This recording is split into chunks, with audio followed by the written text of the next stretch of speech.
তো ফ্রেন্ডস, আপনারা তো হটস্পট ব্যবহার করেন।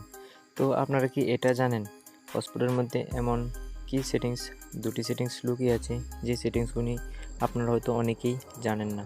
তো আজকের এই ভিডিওর মাধ্যমে আমি এই সেটিংসগুলি আপনাদেরকে শিখিয়ে দিতে চলেছি। তো ভিডিওটি শেষ পর্যন্ত দেখতে থাকবেন, আর ভিডিওটি ভালো লাগলে ভিডিওতে একটা লাইক দেবেন এবং ভিডিওটি বন্ধুদের সাথে শেয়ার করে দেবেন এবং বন্ধুদেরকে দেখার সুযোগ করে দেবেন। আর চ্যানেলে নতুন হয়ে থাকলে অবশ্যই চ্যানেলটিকে সাবস্ক্রাইব করে পাশে থাকবেন। তো এর জন্য কি করতে হবে, প্রথমে আপনাদেরকে আপনাদের হটস্পটটাকে অন করতে হবে। তারপর আপনারা আপনাদের হটস্পটের সেটিংসে চলে যাবেন।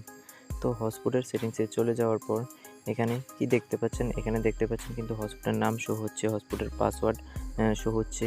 তো এখান থেকে এপি ব্যান্ড বলে একটা লেখা কিন্তু আপনারা দেখতে পাচ্ছেন। তো এখান থেকে এপি ব্যান্ডে ক্লিক করলে এখান থেকে 2.4 GHz কিন্তু তারপর নিচে 5 GHz দেখতে পাচ্ছেন।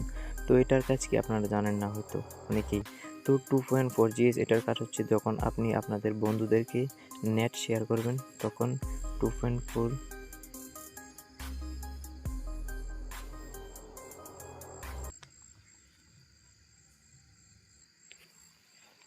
বন্ধুদেরকে নেট শেয়ার করবেন তখন 2.4 GHz অন করলে মানে আপনার তুলনায় সে কিন্তু নেট কিন্তু কম ইউজ করতে পারবে। যখন এটাতে সিলেক্ট করবেন তখন কিন্তু আপনার তুলনায় সে কিন্তু বেশি ইউজ করতে পারবে। তো এটা হচ্ছে প্রথম সেটিং। তো দ্বিতীয় সেটিংসটা হচ্ছে কি, হাইড হটস্পট। তো এখান থেকে যদি এই সেটিংসটা অন করে দেন, hide the hotspot so it can only be connected to the manually, মানে সে হটস্পটে আপনার নামটা কিন্তু শো হবে না, সে কিন্তু ম্যানুয়ালিভাবে কানেক্টিং করতে হবে, অন্যরকমভাবে কিন্তু সে কানেক্টিং করতে পারবে না।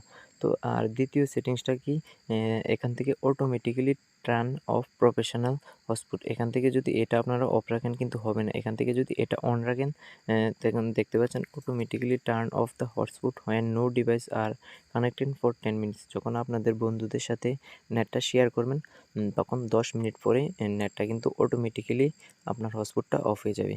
তো আজকের সেটিংস এই পর্যন্তই, দেখা হবে আরেকটি পরবর্তী নতুন ইন্টারেস্টিং ভিডিওর মাধ্যমে।